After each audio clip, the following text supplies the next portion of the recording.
bersiaplah karena sedang tersedia bagimu dari tempat yang maha tinggi, dari tempat kudus Bapa, satu pengurapan khusus yang saudara pasti selalu nanti-nanti. Sumur Tuhan itu selalu penuh dengan air, ya, damai sejahtera dan sukacita. Dan itulah kekuatan, kekuasaan kerajaannya. Tidak ada jalan pintas.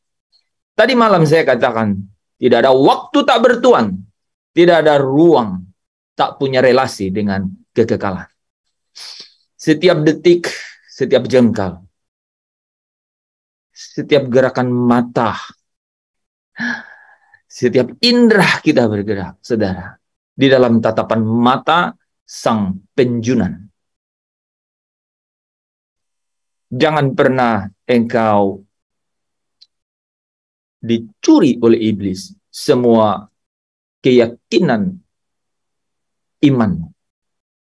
Jangan pernah berhenti untuk berharap untuk dapat menjadi orang-orang yang satu hari nanti duduk bersama dengan Yesus seperti dia duduk bersama dengan Bapa dalam kerajaannya. Ibrani 12 ayat 2 katakan, dialah yang membawa kita kepada iman dan memimpin iman kita kepada kesempurnaan. Dia yang saudara. Saudara bisa bayangkan, iman saudara dibawa kepada iman.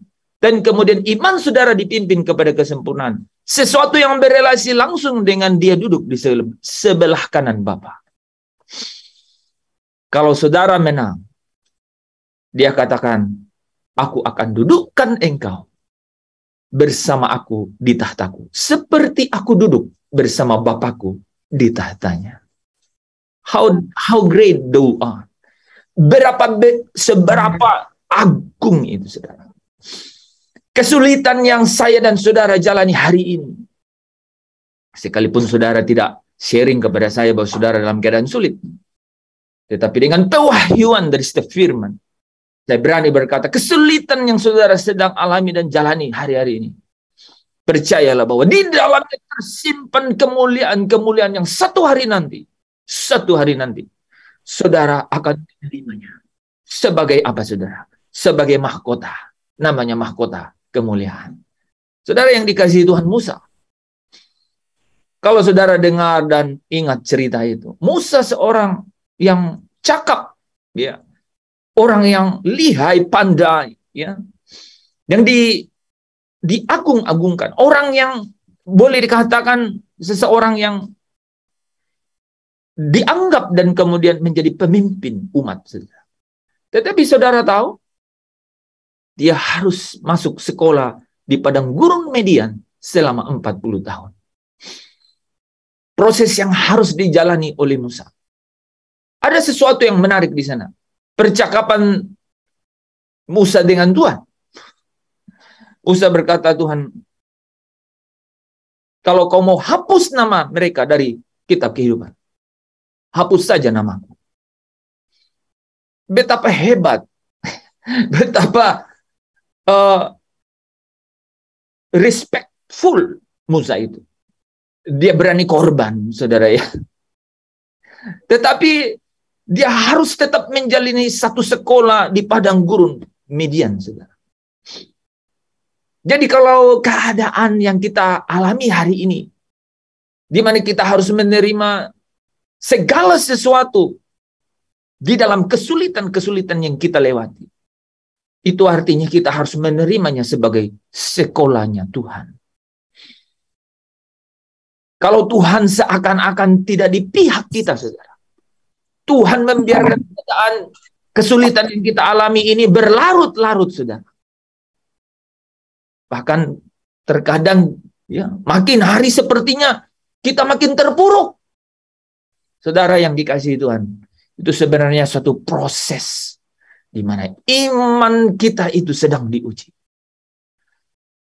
Iman kita sedang dimurnikan supaya kualitasnya menuju menemukan kesempurnaannya. Itu berarti kita ini, saudara tahu, kita adalah orang-orang yang istimewa, saudara. Orang-orang yang istimewa. Orang-orang yang masuk di dalam apa, saudara? Kualifikasi, saudara. Satu kualifikasi yang memiliki eksausia, hak istimewa. Ya. Ini karena, saudara, apa? Kita tuh dipandang, saudara, bisa melewati padang gurun ini seperti Musa di padang gurun Midian. Kalau Yesus berkata, hendaklah kamu sempurna seperti Bapamu di surga sempurna, maka itu berarti tidak mustahil. Kalau saudara dan saya dapat terkonfirmasi dan kemudian menyatu di dalam kebenaran itu, dan mau berjuang, yakinlah bahwa perjalanan ini adalah satu perjalanan yang tidak akan mengecewakan. Perjalanan ini, Efesus 2 katakan, engkau tidak sia-sia, engkau tidak percuma. Engkau akan menjadi, katanya apa? Engkau akan bersinar seperti bintang-bintang. Di dunia ini, ya, sekalipun Matius 13 mencatatnya bahwa engkau akan bercahaya seperti matahari di dalam kerajaan Bapa. Itu artinya, saudara, kita dipandang memiliki satu kapasitas, satu potensi, ya, untuk memiliki apa? Memiliki harga tinggi, yakar, saudara, ya, untuk dimuliakan, ya. Artinya berkualitas seperti emas, saudara. Ya, emas, saudara, kalau dimurnikan, dia akan semakin punya kadar, saudara. Ya, berkadar lebih tinggi, ya, berkadar lebih tinggi. Nah, saudara yang dikasihi Tuhan, sekarang kita bisa mengerti, ya, mengapa firman Tuhan mengatakan bersukacitalah senantiasa. Ada amin? Ya. Amin. Amin. Amin. Amin. Amin lah. Harus, amin. Bersukacitalah senantiasa di tengah-tengah kesulitan. Ya. Di tengah-tengah kesulitan. Wah, saudara, hari ini, ya, kalau cuma 2 kali vaksin, ya, sudah jadi kuning, ya, saudara, ya. Teman-teman yang kemana-mana, ya, sudah jadi kuning, saudara, ya. Ya, tidak mudah, saudara, ya. Artinya kita dunia ini, ya, terus membangun satu sistem, ya, yang masih terstruktur, saudara. Ya, ini menarik, ya, saudara, ya. Di dalam imanmu, kau harus punya kepekaan, saudara, ya, sensitivitas yang ilahi, saudara. Tadi malam saya berkata, Anda harus punya divine question, kecerdasan ilahi, saudara. Ya, semakin saudara dan saya, ya, dikuasai oleh rohnya yang hidup, saudara, saudara akan semakin peka. Saudara akan bilang, harus kulewati. Kiri kanan, saudara, jurang. Ya, kalau jurang saja, diam, saudara. Tapi saudara tahu dari dalam jurang itu, saudara, ada tangan-tangan yang sedang naik, saudara, untuk menarik saudara turun, saudara. Saya bilang kepada Levi, move forward. Jalan lurus, pandang ke depan. Lihat Yesus yang sedang menunggu. Kita harus selalu memiliki pandangan tajam ke depan. Pesan Ibrani 12 ayat 2 katakan, hendaklah matamu tertuju kepada Yesus. Kalau tidak demikian, apes kita, saudara. Kita terjerat, namanya terjerat, saudara, di dalam, saudara, ya, ini namanya komplikasi, saudara, ya, kehidupan ini. It's too much, it's too complex. Tetapi Yesus datang menyederhanakannya. So simple. Bersukacitalah senantiasa. Memang cuma satu model doang. Hanya satu mode-nya, saudara. Ya. Ketika Musa di padang gurun Midian, saudara, banyak situasi, dinamika, ya, yang benar-benar, saudara, apa? Bangkit daripada apa? Setiap, saudara, ya, kodrat dosa yang ada di dalam tubuh, anggota tubuhnya, saudara. Itu terus menyerang dia, saudara. Ya. Tetapi setiap kali ya, Tuhan datang menguatkan dia. Dia kemudian menyerahkan kepada Tuhan segala kekhawatirannya. Bapak Ibu Saudara yang dikasihi Tuhan, kesulitan yang saudara alami tidaklah baru. Dari peradaban kepada peradaban itu sudah berulang. Saudara yang dikasihi Tuhan, bersukacitalah senantiasa menjadi jalan keluar. Jadi bukan hanya dalam keadaan yang kita pandang baik, menyenangkan, semua smooth, running well, berjalan baik. Tapi lebih khusus lagi, saudara, ketika ada di dalam situasi berat, kita harus bisa berkata, terima kasih Tuhan untuk kasih setiamu yang ku alami dalam hidupku. Dalam keadaan apapun. Ya, mungkin saudara banyak yang sudah lebih senior di sini. Tetapi perjalanan kita, saudara, pasti digambarkan oleh bagaimana kita merespon. Bagaimana kita merespon terhadap dinamika kehidupan. Ya, kita harus berkata terima kasih Tuhan. Ya, karena dalam keadaan ini ternyata Engkau mengerjakan sesuatu yang luar biasa di dalam hidupku. Kita bersyukur karena melalui kejadian-kejadian yang kita alami, saudara, di dalam hidup ini. Kesulitan-kesulitan yang kita hadapi. Ketika kita merespon dari diri kita ini, saudara, kita akan menjadi orang-orang yang luar biasa. Orang-orang yang yakar. Saudara, kalau ingat, saudara, ya, berharga di mata Tuhan kematian orang yang dikasihinya. Berharga. Itu artinya dimuliakan, saudara. Ya, dimuliakan. Mulialah di mata Tuhan kematian orang-orang yang dikasihnya. Itu artinya dimuliakanlah atau mulialah di hadapan Tuhan orang-orang yang sampai dapat memelihara imannya, kata Paulus. Aku akhirnya sampai di garis akhir dan memelihara iman. Iman yang seperti apa itu, saudara? Tentu saja iman yang, saudara, melewati ujian, saudara. Yang terus apa? Dimurnikan, saudara. Saudara yang dikasihi Tuhan, ketika Tuhan memberikan kita keadaan-keadaan yang sulit, yang menurut kita mungkin sebuah kecelakaan, ya, keadaan yang menurut kita mungkin sebuah malapetaka, musibah, ternyata, saudara, Allah turut bekerja di dalam segala sesuatu untuk mendatangkan apa? Nilai tinggi, saudara. Mendatangkan apa? Kemuliaan, saudara, di dalam diri kita. Jadi ingat, anything you going on, apapun, saudara, yang saudara sedang lewati, saya yakin satu hal, ketika engkau tidak merasakan ketidaknyamanan di dalam menjalani itu, saudara dan saya pasti sedang apa, saudara?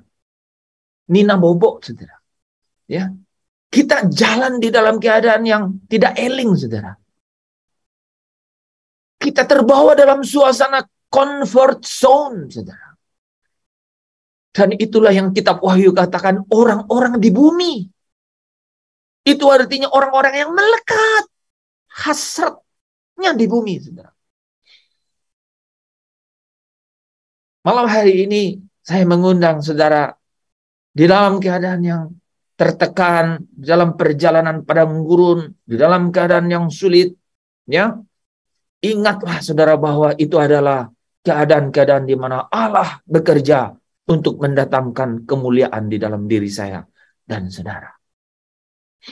Karenanya, saudara, kita harus memperhatikan semua itu hanya dari satu kacamata, yaitu kekekalan. Allah bekerja dalam segala hal, pasti kita tahu itu, saudara. Tetapi Tuhan bekerja bukan hanya melalui perkara-perkara yang besar, melainkan semua perkara, termasuk tekanan-tekanan, disesah, diajar, hal-hal yang bisa merenggut dan mempengaruhi perasaan serta emosi kita. Wah, saya tidak henti-hentinya mengingat gitu ya, satu kejadian kemarinnya teman-teman ya. Kalau saya ya saudara ya, yang mendengar kata-kata itu ke telinga saya rasa saya juga pasti merasa terganggu saudara ya, terganggu. Tapi kan saya sudah tua sekali saudara ya, di dalam perjalanan. Jadi saya yang tua ini masih terganggu. Nah, saudara kita ini saudara masih sangat muda saudara. Dan kata-kata itu menurut saya pasti sangat mengganggu. Tetapi puji Tuhan, saya melihat dia merespon dengan sangat positif. Sangat positif, saudara ya. Nah, ini artinya, saudara, dalam hal-hal yang kecil, dalam hal-hal yang detail, saudara, dia sadar, saudara ya. Sekalipun itu, mengganggu emosinya, saudara. Mengganggu harga dirinya, saudara.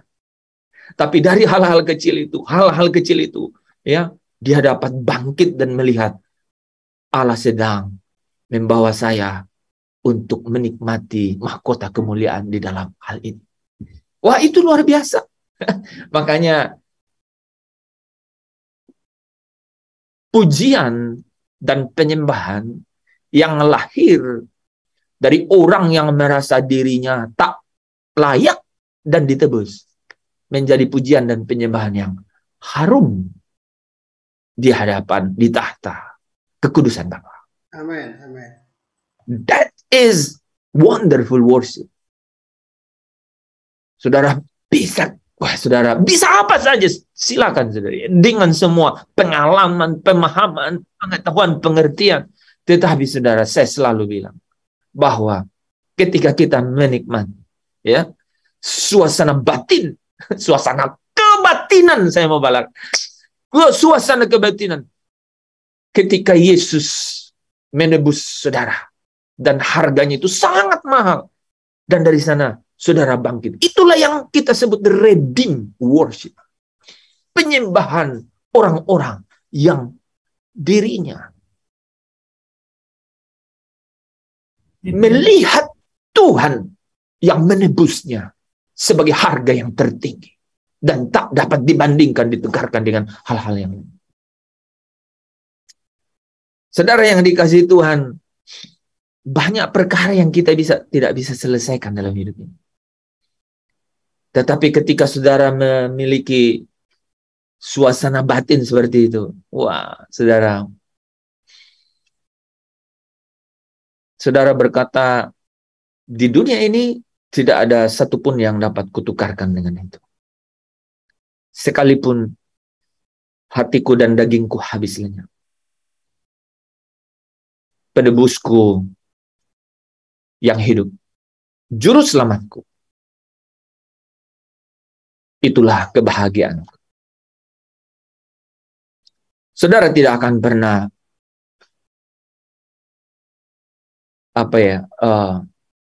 komplain. Tidak mungkin komplain, saudara. Saudara melihat diri saudara itu tidak layak untuk komplain. Karena terlalu besar kemurahan Tuhan itu, saudara. Saudara masuk ke dalam keadaan-keadaan di mana saudara melepaskan hak saudara. Melepaskan hak. Ketika kita masuk dalam perjalanan menemukan kemuliaan itu, saudara, dari hari ke hari, hal yang paling penting adalah kita menghiasi jiwa kita. Kita menghiasi, saudara, Zelem yang ada di dalam kehidupan ini. Karena roh dan jiwa akan pulang ke rumah Bapa, saudara. Ya, tetapi jiwa kita ini jangan sampai seperti Mazmur 73 berkata, dan rupa mereka kau tak pandang. Rupa itu, Zelem mereka kau tidak pandang. Kau pandang hina, katanya, saudara. Zelem mereka kau pandang hina. Dan Tuhan, saudara tidak usah terganggu dengan apa yang orang luar katakan tentang diri saudara. Saya ulang kata-kata ini. Jangan pernah terganggu dengan apa yang orang luar katakan tentang diri saudara. Don't too much think about that. Jangan terlalu banyak pikir mengenai itu. Jangan terganggu. Itu yang Yesus bilang, jangan gelisah hatimu. Jangan biarkan hatimu dalam problem. Jangan. Saudara tahu, musuh orang adalah seisi rumahnya. Musuh orang adalah seisi rumahnya, saudara. Artinya orang-orang terdekat. Orang-orang yang punya hubungan. Bukan berarti keluarga ya itu, saudara ya. Itu artinya punya hubungan. Artinya punya hubungan orang yang paling bisa mengganggu hidup saudara. Itu artinya, saudara. Jangan sampai saudara pikir, oh itu berarti kakak, adik. Enggak, saudara. Itu berarti orang-orang yang punya hubungan, saudara, dengan saudara. Dan itu artinya, saudara, orang itu orang yang paling dapat mengganggu saudara. Malam hari ini saya mau berkata, jangan terganggu oleh apa yang ada di luar hidupmu. Perhatikan apa yang ada di dalam. Mata air itu ada di dalam, saudara ya. Karena dalam satu ya ayat Alkitab terjemahan Inggris, saudara berkata, that's why we can be so sure that every details in our life of love, ya, for God is work into the something. Allah bekerja mendatangkan kebaikan di dalam hidup kita. Mendatangkan kemuliaan. Jadi di dalam kehidupan kita, setiap detail, saudara, setiap detail. Perkara kecil dari setiap hal yang detail dalam kehidupan kita yang merespon kasih Allah, Allah bekerja untuk mendatangkan kebaikan. Makanya kita harus selalu berkata, bersukacitalah senantiasa.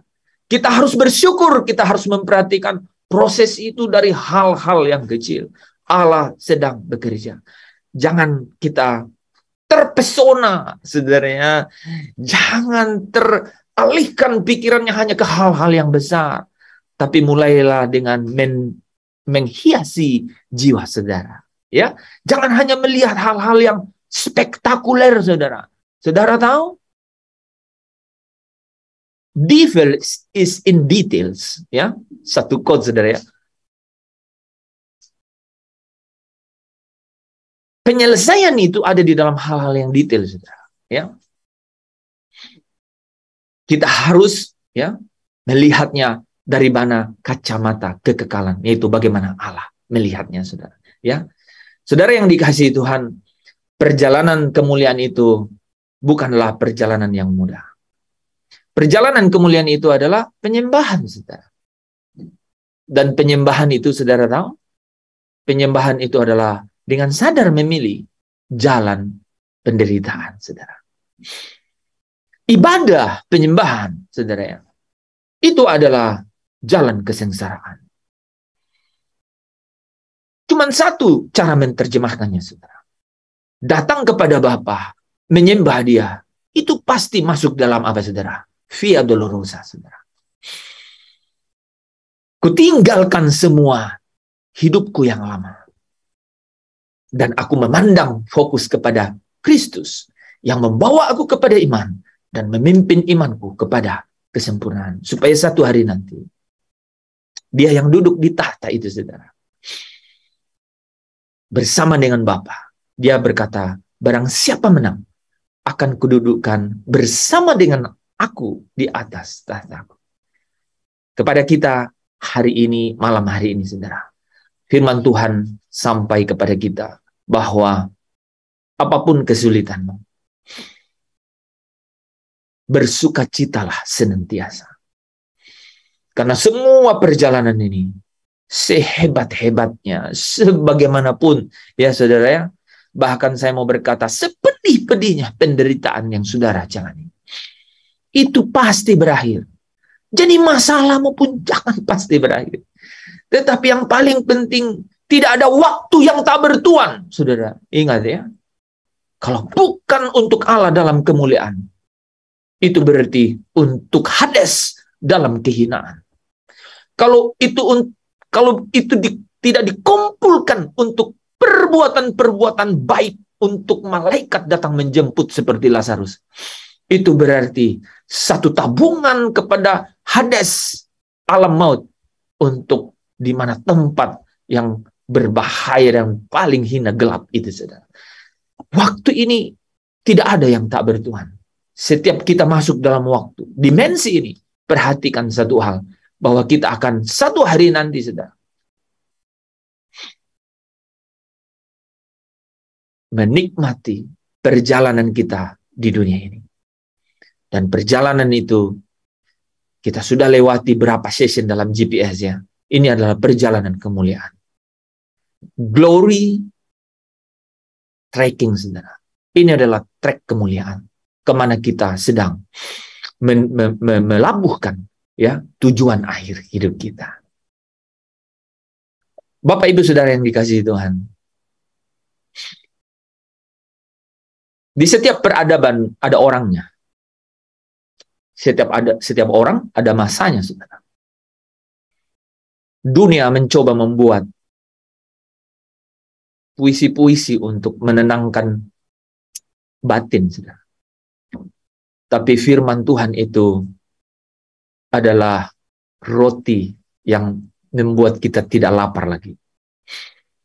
Ketika saudara mengingat bagaimana firman itu membuka ruang batinmu dan membuat kelegaan di dalamnya, engkau pasti setuju dengan saya bahwa sungguh Allah itu hidup di tengah-tengah kita. Dan dia itu dari hari ke hari. Kalau Paulus berkata, bersukacitalah senantiasa, itu artinya dia melihat bahwa Allah itu hidup. Dia ada di tengah-tengahmu. Dia bersamamu. Dan dia sedang mempersiapkanmu untuk satu hari nanti. Hari kemenangan itu, kemuliaan itu kita akan nikmati bersama dengan Kristus di dalam kerajaan Bapa. Terpujilah Kristus, terpujilah dia sampai selama-lamanya. Haleluya, saudara diberkati. Bapa di dalam kerajaan surga, firman ini tuliskanlah dalam loh hati kami oleh Roh-Mu yang hidup, supaya kami dapat berdiri tegak di tengah-tengah padang gurun dunia ini. Kami percaya bahwa kami pasti selesai dan memelihara iman sampai garis akhir. Asal kami setia. Kesetiaan kami dibuktikan dengan satu cara, Tuhan. Yaitu kami tidak bersahabat dengan dunia ini. Karena siapapun yang bersahabat dengan dunia ini, Tuhan, maka kasih Bapa pasti tidak ada di dalamnya. Kami rindu kasih-Mu yang memenuhi kami. Dalam setiap firman malam hari ini, pesan-Mu kepada setiap kami, boleh Engkau tuliskan dalam loh hati kami, oleh Roh Allah yang hidup. Roh Allah yang hidup, penuhi kami. Biarlah kami Engkau bawa untuk seluruh hidup ini dikhamirkan hanya untuk kemuliaan Tuhan. Kuduskan, sucikan. Untuk jadi persembahan yang berbau harum. Darah Yesus itu, darah yang sempurna. Itulah cawan perjanjian yang baru. Yang ditumpahkan bagi kami semua. Yaitu perjanjian darah Kristus. Kami mengucap syukur sampai di hadirat-Mu. Kami menikmati ini di dalam kekuasaan kerajaan-Mu, Tuhan. Terima kasih untuk kasih setia-Mu yang tidak pernah berhenti. Yang tidak pernah beranjak dari hidup kami. Yang terus memimpin kami semakin hari di dalam kemuliaan yang semakin besar. Haleluya, haleluya, amin.